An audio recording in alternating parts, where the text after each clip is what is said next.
नमस्कार, स्वागत है आपका टारगेट सफलता पर, जहां हार मानना मना है। मैं हूं सब इंस्पेक्टर बबीता यादव और हम बात करेंगे आज यूपीएसआई के लिए मोस्ट इम्पोर्टेंट जो टॉपिक्स हैं उनके बारे में। आप लोगों के काफी सारे कमेंट और मैसेज के बाद मुझे लगा कि चलो मैं इस जो है टॉपिक पर वीडियो आप लोगों के लिए बन रहा हूँ कि क्या क्या चीजें इंपॉर्टेंट है यूपीएसआई में सिलेक्शन के लिए। सबसे पहले हम बात करेंगे जीके या जीएस को लेकर। बहुत लोग परेशान हैं जीके को लेकर के कि जीके में नंबर नहीं आ रहे हैं, क्या करें। तो कुछ चीजें समझ लो। एक तो पहली बात जो अपने दिमाग में बिठा लो कि जादू नहीं होने वाला है जीके के साथ, तो बिल्कुल भी नहीं है ना। एकदम से जीके नहीं अच्छी होने वाली।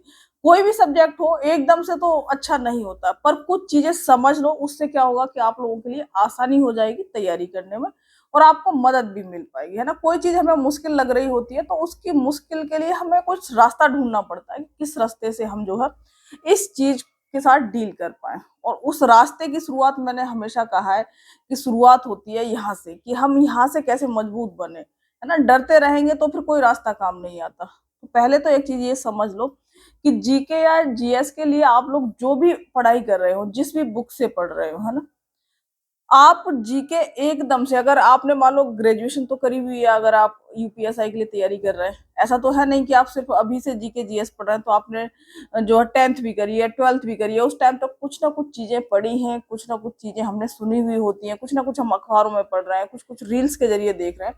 तो वो सारी जगह से जहां से आप ये जो चीजें सुन रहे होते हैं, ये सब जीके में ऐड हो रही होती है, उन्हीं से तुम्हारा थोड़ा थोड़ा जीके भी तैयार हो रहा होता है। तो एकदम यूं सोचो कि किताबी और बिल्कुल सिर्फ वही जो है काम आता है, ऐसा नहीं होता। जीके हम सबको थोड़ी थोड़ी नॉलेज होती है और वो काम आती है जिस दिन हम पेपर देने जा रहे होते हैं। वहां पर हमारी उस दिन गट फीलिंग कह सकते हैं, या हमें लगता है कि अच्छा ये तो मैंने ऐसे सुना था। तो वो सारी चीजें वो भी आपकी जीके की तैयारी में एकदम से यूं मत सोचो कि बस ये जो किताबों में पढ़ा है आपने बस वही काम आता है। क्योंकि जब आप तैयारी करने के बाद जब एग्जाम देने जाएंगे तब आप पाएंगे कि कितना भी पढ़ के चले जाओ जीके में, कोई भी बंदा ऐसा नहीं होता जो जीके से पार पा जाए, है ना। तो वहां पर ये सब चीजें भी समझ में आती है। अच्छा ये तो मैंने ऐसे सुन रखा था, अच्छा कहीं न्यूज में पढ़ा था, तो वो सारी चीजें भी काम आती है। तो समझ के चलो कि थोड़ा थोड़ा आप लोगों को जीके का आइडिया होता है। अब हम आ जाते हैं कि यूपीएसआई के लिए जो है सबसे इम्पोर्टेंट जो अगर कहेंगे विषय है तो वो है पॉलिटी। सबसे पहले जिसने भी अगर पॉलिटी तैयार नहीं करी है तो आपको पॉलिटी अच्छे से तैयार करनी है। पॉलिटी में भी अगर आप लोग संवैधानिक इतिहास जो है पॉलिटी का वो पढ़ते हैं तो वो थोड़ा बोरिंग होता है, तो उसे पहले मत पढ़ना जिन लोगों का तैयार नहीं है। तो सबसे पहले आप लोग स्टार्ट कर सकते हैं कि संविधान सभा कैसे बनी थी, है ना, संविधान सभा के बारे में जान सकते हैं। उसके बाद संविधान की समितियां, इनको लिख लेना एक जगह। संविधान की समितियां हो गई, संविधान के जो स्रोत हो गए कि कहाँ कहाँ से हमने जो संविधान में कौन सी चीज कौन से देश से लिए। उसके बाद आ जाता है कि संविधान के भाग क्या क्या है, संविधान की अनुसूचियां किस भाग में क्या है, अनुसूची में किस में क्या है, ये मोस्ट मोस्ट इंपोर्टेंट है। उसके बाद आ जाएगा प्रस्तावना है। अनुसूचियों में एक सूचियां आती है, जैसे 7वीं अनुसूची में सूचियां दी हुई है, उसमें थोड़ा डीप पढ़ना है कि उसमें पूछा जाता है कि जैसे राज्य सूची में कितने विषय हैं, केंद्र सूची में कितने विषय हैं। इस तरीके से इन पार्ट्स को अच्छे से आपको पढ़ते जाना है। उसके बाद प्रस्तावना आ जाएगी। प्रस्तावना के बाद जो है प्रस्तावना से रिलेटेड कितने प्रकार के न्याय हैं, कितने प्रकार की जो स्वतंत्रता है, पूरी प्रस्तावना आपको अच्छे से पता होनी चाहिए। पर मतलब याद सी भी होनी चाहिए और उसमें चीजें भी पता होनी चाहिए, किसका मतलब क्या है, कौन सा शब्द कब जोड़ा गया था, कौन सा संविधान संशोधन में जोड़ा गया था। उसके बाद भाग एक, है ना, और भाग दो इतने इंपॉर्टेंट नागरिकता से और इनसे संबंधित नहीं आते, पर फिर भी हमें पता होनी चाहिए। 10-11 आर्टिकल होते हैं, वो याद होने चाहिए कि कौन से आर्टिकल में जो है क्या चीज है। मोस्ट मोस्ट इंपॉर्टेंट आ जाता है भाग 3 यानी मूल अधिकार से संबंधित। मूल अधिकार वाला जो टॉपिक है वो आपको थोड़ा डिटेल में पता होना चाहिए कि, है ना, मूल अधिकारों के बारे में थोड़ी अच्छी सी चीजें पता होनी चाहिए। उसमें संविधान संशोधन के जो है कौन सा संविधान संशोधन करिए, क्या क्या चेंजेस हुए थे, या संपत्ति का जो अधिकार होता है वो किस तरीके से कब जो है खत्म हुआ था, कहाँ पर जो है उसको कानूनी अधिकार के रूप में बना दिया गया। तो ये सारी चीजें आपको पता होनी चाहिए। नीति निर्देशक तत्व आपको पता होने चाहिए। तो कह सकते हैं कि जो शुरुआत के आर्टिकल हैं लगभग 70-72 आर्टिकल, जिसमें राष्ट्रपति भी आ जाता है ना, मूल अधिकार, नीति निर्देशक तत्व और मूल कर्तव्य होते हुए हमारा राष्ट्रपति, ये तो आपको लाइन से याद होने चाहिए, ठीक है। अब मेरे ख्याल से 78 तक मान लो, और लोकसभा और उधर वो भी जोड़ लो, तो लगभग 80-85 आर्टिकल शुरू कर बिल्कुल अच्छे से आपको पता होने चाहिए। उसके बाद आ जाता है संसद, जो है अच्छे से पता होनी चाहिए। संसद में दोनों चीज आती हैं, लोकसभा, राज्यसभा और जो है राष्ट्रपति, तीनों अच्छे से पता होना चाहिए। संसद के बाद जो राज्य के विधानमंडल है वो पता होने चाहिए। न्यायपालिका के बारे में आपको पता होना चाहिए। अब आप कहेंगे कि सब कुछ तो हम कहते ही जा रहे हैं, क्योंकि ये सब कुछ आपको पता होना ही चाहिए, ठीक है।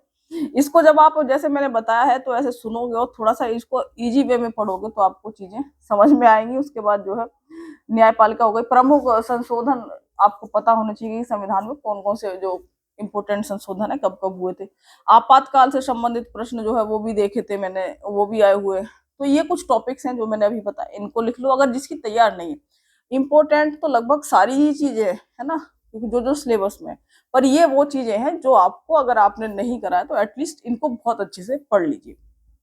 उसके बाद अदर जो टॉपिक्स हैं वो पता होने चाहिए आपको। जैसे इतिहास है, इतिहास में अगर किसी को नहीं, बिल्कुल भी नहीं आता है, मान लो प्राचीन या मध्य कुछ भी नहीं पता है, तो आधुनिक भारत के इतिहास में एटलीस्ट 1857 की क्रांति और उस समय जो जो विद्रोह हुए थे उनको थोड़ा थोड़ा पढ़ लो। उसके बाद गांधी युग बहुत अच्छे से पता होना चाहिए, है ना। तो गांधी जी का जो युग था, गांधी जी के समय में कौन कौन से आंदोलन हुए थे या गांधी किन किन चीजों से रिलेटेड है, तो वो आपको गांधी से रिलेटेड जितनी सन है और जितने आंदोलन है वो चीजें आपको पता होनी चाहिए। उसके बाद आता है कि अगर ब्रिटिश काल यानी आधुनिक भारत में जो जो संस्थाएं बनी ना, कि कांग्रेस का गठन कब हुआ था, या जो अलग अलग संस्थाएं या संगठन बने हमारे, और पूरे ब्रिटिश में कह सकते हैं कि 1857 की क्रांति के बाद जितने भी आंदोलन हुए, जितनी भी पत्र पत्रिकाएं आई, उनके बारे में थोड़ा थोड़ा पता होना चाहिए। इन्हीं चीजों को डिटेल में पढ़ोगे तो बहुत ज्यादा जाना है, पर थोड़ा थोड़ा पता होना चाहिए, ठीक है। तो इन टॉपिक्स को ले लो। उसके अलावा जो है आयोग, बहुत सारे जो आयोग है, मानव अधिकार आयोग है, बाल संरक्षण आयोग है, ये कब कब जो है बने हैं आयोग।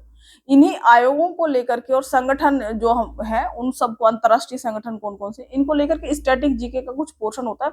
मैंने बहुत बेहतरीन वीडियो बनाई हुई है ना, जिस टाइम मैंने तैयारी कर रहे थे उस टाइम मुझे कुछ टॉपिक्स जो दिक्कत करते थे उनको लेकर के ना, इसमें जो इस वीडियो की हम उसमें जो है डाल भी देंगे प्लेलिस्ट।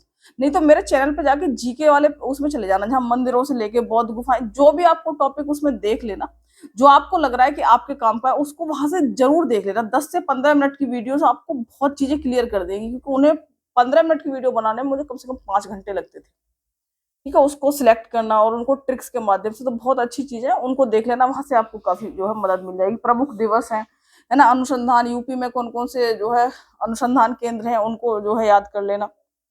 उसके बाद आ जाते हैं अंतर्राष्ट्रीय संगठन, मैंने आपको बता दिए। बीएनएस और बीएनएसएस जो भारतीय न्याय संस्था है, और जो अधिनियम है उनके बारे में थोड़ी सी चीजें आपको पता होनी चाहिए। मैंने बताया भी था कि संपत्ति के वो छोड़ देना, पर शरीर से संबंधित जो अपराध है, महिलाओं से संबंधित जो धाराएं हैं, है ना, कौन सी धारा में क्या है, तो थोड़ी सी डिटेल में ये चीजें भी आपको पता होनी चाहिए। महिलाओं से संबंधित तो डेफिनेटली पता होना चाहिए आपको। उसके बाद जो अधिनियम है, कौन सा अधिनियम किस सन में आया था, है ना, और कब लागू हुआ, तो ये चीजें कम से कम आपको पता होनी चाहिए। 10 से 12 अधिनियम मैंने जो टेलीग्राम चैनल है उस पर भी एक जो है वो डाल रखा था, पेज का फोटो डाल रखा था, उस पर लिखे हुए थे 10-11 अधिनियम। तो एटलीस्ट उन अधिनियमों के बारे में थोड़ी थोड़ी चीजें जो है पता कर लेना। उसके बाद भूगोल के बारे में, भूगोल के बारे में भी थोड़ी थोड़ी सरसरी चीजें पता होनी चाहिए। ज्वालामुखी है या कौन से पहाड़ कहाँ पर है, दर्रे, ये सारी चीजें जो प्राकृतिक भूगोल के उसमें आती है, भारत का हो या विश्व का भूगोल हो, तो हल्की हल्की चीजें, क्योंकि जीके बहुत ही विस्तृत है। अगर मैं आपको कुछ ही चीजें इसमें बता दूं और फिर उसमें से नहीं फंसेंगी तो वो थोड़ी बेईमानी वाली बात आ जाएगी, ठीक है। अब एक और चीज यहाँ पर समझ लो कि थोड़ा सा ना अपने आप पर ट्रस्ट भी रखना है। आप लोग एकदम से सोचते हो कि कोई नई बुक आ जाए, कोई नई चीज आ जाए, तो ऐसा नहीं होता। आप लोग जो है, जो भी आपके पास बुक्स हैं उन बुक्स को फिक्स रखो, बार बार बुक्स चेंज मत करो, क्योंकि बुक्स चेंज करने से कुछ नहीं होता। जो भी बुक है उनसे टॉपिक्स को कंप्लीट करते रहो, है ना। और अगर अभी रिसेंट में मुझसे पूछा था कि पॉलिटी के लिए प्रैक्टिस करने के लिए कौन सी बुक अच्छी है, तो मैंने कई बार बताया कि घटना चक्र पूर्वावलोकन आता है, उसको अच्छे से प्रैक्टिस करो। उसके नीचे जो क्वेश्चंस के जो डिस्क्रिप्शन दिया होता है, जो आंसर दे रखा होता है, उसके बारे में थोड़ा सा डिटेल में दी हुई होती है चीजें, तो उससे आपकी जो तैयारी बहुत अच्छी हो जाएगी। तो उसको भी करते रहे और बार बार रिवीजन करना है। मान लो आपने जीके में ऐसा नहीं करना है कि बहुत ज्यादा पढ़ने के चक्कर में ना बंद दिमाग से हम एक एक बार चीजें नई नई पढ़ते रहते, नई नई पढ़ते रहते हैं, ऐसे नहीं होगा। कुछ टॉपिक्स जैसे मैंने ये बताए इनको कंप्लीट करो और रिवीजन करो अच्छे से, है ना। कंप्यूटर से रिलेटेड सरसरी जो है निगाहों से कुछ चीजें पता होनी चाहिए। और सबसे अगर बिल्कुल भी अगर मामला गड़बड़ चल रहा है तो बेहतर होगा कि जो टीचर्स आपके पसंद के, जो लोग थोड़ा जीके को समराइज करके बता रहे हैं कि इतनी जो है मतलब वीडियो बना देते हैं ना मैराथन करके कि ये टॉपिक्स कंप्लीट कर रहे हैं, तो उनको देख लो, वहां से भी काफी मदद मिल जाएगी। इन सब चीजों को आप जब कंप्लीट करके है ना प्रैक्टिस सेट कर रहे होंगे तो कुछ क्वेश्चंस निकलेंगे आपके, और उसमें जो है काफी आपको मदद मिलेगी। इसको भी हम जो मैंने आपको बताए हैं इनको लिख करके टेलीग्राम चैनल है, टेलीग्राम चैनल टारगेट सफलता डाउट ग्रुप और एक टारगेट सफलता के नाम से, तो उस पर जाकर के देख लेना, हम इसे डाल देंगे है ना। अब एक और चीज, मैथ्स को लेकर के रीजनिंग और हिंदी में क्या क्या इंपॉर्टेंट है, सब कुछ इंपॉर्टेंट है।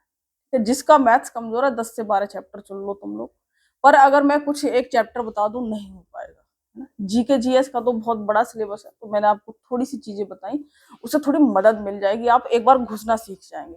अगर मैं कह दूं कि इतनी